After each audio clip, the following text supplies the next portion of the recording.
Será que os dados sobre a obesidade são preocupantes? E qual a projeção da obesidade para os próximos anos, 2025, 2026 e 2030? Mas antes de responder tudo isso, aquele recado muito importante para você apertar o botão vermelhinho que está aparecendo aqui na tela para você e se inscrever nesse canal, caso você tenha gostado dessa videoaula. Nós temos aula gratuita e com muita qualidade toda semana. Mas, sem mais delongas, vamos falar sobre o assunto de hoje, sobre obesidade, estudos epidemiológicos, e eu gostaria de começar com esse dado que eu tirei da famosa revista Nature. Aqui em laranja nós temos os homens, década de 70.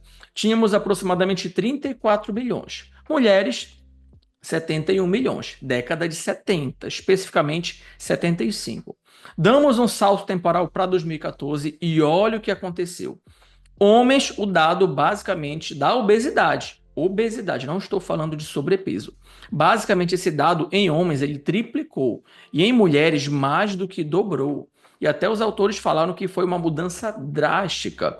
E esse estudo foi publicado em 2016. Temos esse mapa que eu particularmente gosto muito e observem a mudança das cores. Quanto mais quente essa cor, um laranja, um vermelho, significa que está aumentando ali a prevalência da obesidade. Vermelho é uma cor que está associado com uma alta prevalência, pelo menos aqui nesse mapa. Olhem com muita cautela porque é um dado preocupante. E essa é uma estimativa que está acontecendo no mundo todo, uma estimativa global. Ou seja, a doença, a obesidade, que é uma doença tensídia, uma doença predominantemente metabólica, está aumentando a sua prevalência no mundo todo. Tem esse outro artigo muito interessante publicado num dos periódicos mais importantes da área médica, se não o mais importante, que é o New England Journal of Medicine. E eles fizeram uma projeção da obesidade nos Estados Unidos. E por que os Estados Unidos, Odilon? Porque é o país que tem uma alta prevalência e incidência dessa doença da obesidade. Em contrapartida, é o país que mais investe. Os Estados Unidos gasta bilhões tentando tratar e reduzir a prevalência da obesidade, mas não consegue ter êxito, eles não conseguem controlar. Olha que interessante aqui, eles fizeram uma prevalência global da obesidade, década de 90, e aqui eles classificaram essa prevalência global da obesidade com IMC igual ou maior que 30. Década de 90 e logo abaixo, ó, 2000. Observa que começou a ficar um pouquinho mais forte, próximo ali de um laranja. Lembrando que é laranja, quando eu era moleque, a minha mãe falava alaranjado, a dedonha. Check-up, mãe! Check-up, check-in, mesma merda, Marcelino. Alaranjado não é cor, mas o laranja significa uma prevalência superior. Aqui que está o mapa da prevalência. Quanto mais quente, como eu disse para vocês, maior a prevalência. O vermelho indica uma prevalência ali próxima de 50% e o azul próximo ali de 60%.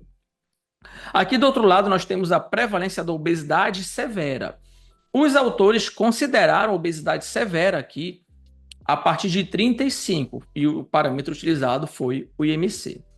E agora, olha a mudança. 2010 já ficou muito mais quente a prevalência global da obesidade. E agora, 2020 já ficou muito vermelho. Vermelho indica uma prevalência ali entre 40% a 50%. Veja, eu estou falando de obesidade. Olhando aqui o outro mapa que está no meu lado direito, olha aqui a prevalência da obesidade severa. Já começou a ficar o quê? Próximo de amarelo em alguns estados. Cada espaço desse aqui é um estado, então alguns já estão ficando com uma prevalência de obesidade severa próximo de 20%. E olha a projeção para 2030 de obesidade global. Olha, já tem alguns estados aqui com o azul, uma prevalência próxima de 60%. Gente, 60% de cada 10 pessoas nos Estados Unidos, de cada 10 estadunidenses, 6, vou repetir, 6 têm ou terão obesidade, afinal é uma projeção. E olha como mudou também a projeção da obesidade severa. Já começou a ficar aqui, ó, um laranja mais forte, indicando uma prevalência aqui entre 20% a 30%. Só que eu estou falando de obesidade severa. E esses dados são muito preocupantes porque a obesidade é uma doença predominantemente metabólica. Só que ela afeta o aparelho locomotor, ela vai afetar resistência insulínica, ela afeta o metabolismo da glicose, afeta a pressão arterial, afeta o perfil lipídico, aumenta o risco de outras doenças que a gente chama de comorbidades e aumenta também a mortalidade por diversos fatores. É uma doença que vai matando as pessoas aos poucos, literalmente. Quando a pessoa não trata, ela pode evoluir até chegar na obesidade grau 2 ou grau 3, que é aquela pessoa que já não tem aquela funcionalidade, já começa a apresentar diversos problemas relacionados à saúde. Aqui nós temos também uma estimativa mundial da obesidade, e eu tirei da revista Nature Reviews. Independentemente do continente, observem que está aumentando a prevalência da obesidade. É um problema literalmente global, mundial. Mas tem dados também do Brasilzão da massa. Esse estudo foi publicado na Lancet, que é um excelente periódico. Olha o Brasil aqui, uma estimativa para 2025, muito próxima essa estimativa aqui. Olha que interessante, mulheres, uma prevalência próxima de 33%, homens beirando aqui 25%. E eu estou falando de obesidade, volto a repetir, não é sobrepeso. Mulheres seria basicamente isso, de cada 3 mulheres no Brasil, mulheres adultas, uma tem obesidade. Homens, de cada 4 homens brasileiros, um tem obesidade. E quando a gente olha também o Atlas Mundial de Obesidade, publicado em 2022, vamos olhar aqui o Brasilzão da massa, e esse dado realmente ele bateu com o dado da Lancet. Aqui seria a estimativa, olha que interessante, mulheres 33%, homens quase 26%. Mas vale lembrar que a obesidade ela é uma doença multifatorial, então ela não tem um único fator, são N diversos fatores. E eu sei que muita gente culpa a genética. Eu até brinco que a genética é a famosa costa larga, porque parece que a culpa é sempre da genética, se tratando de obesidade. Muitas pessoas falam, o meu metabolismo é lento, minha genética é ruim. Só que em muitas situações, pelo menos na grande maioria, a obesidade está associada com o comportamento, a mudança do estilo de vida. A gente começou a evoluir, né? Estamos na época contemporânea, e olha que interessante, muita tecnologia, só que nosso nível de atividade física está reduzindo drasticamente. Temos hoje robôs que podem limpar a casa, então você não usa mais uma vassoura, máquina de lavar, por exemplo, lava-louça, ou seja, a atividade doméstica, a atividade do dia a dia, ela está reduzindo drasticamente. O nosso nível de atividade física está reduzindo. Se ele reduz, vai reduzir o quê? Gasto energético. E se a gente for parar para pensar, até o nosso lazer, ele está com esse comportamento aí sedentário.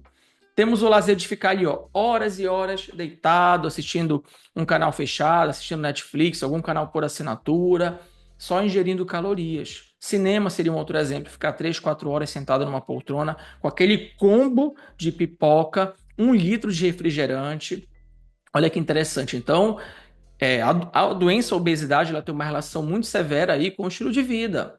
Um outro exemplo de lazer, quando você vai para o bar, fica só na cachaça, na birita, só sentado, ingerindo calorias. Por isso que eu disse, nem sempre a culpa ela vai ser da genética. E para ser sincero, na grande maioria das vezes a culpa não é da genética, não é das estrelas. Eu coloquei aqui algumas variáveis que estão relacionadas com a doença, com a obesidade, desde o desequilíbrio hormonal, alteração da microbiota intestinal, mudança do estilo de vida, redução do nível de atividade física, a interação medicamentosa, porque hoje existem medicamentos que podem contribuir até para o controle da obesidade, mas também tem medicamentos que podem favorecer o ganho de peso. E também o aspecto nutricional, que é fundamental. E a mensagem para a gente levar para casa, que a obesidade ela é um problema mundial de saúde, afetando o mundo todo, é uma doença, tem CID e precisa ser tratada. Os dados epidemiológicos sobre a obesidade eles são alarmantes e, para ser sincero, são assustadores. E ela é uma doença multifatorial. Agora, se vocês tiverem alguma dúvida sobre esse tema, coloca aqui nos comentários. Vai ser um prazer responder e a gente se vê. Até o próximo vídeo. Forte abraço.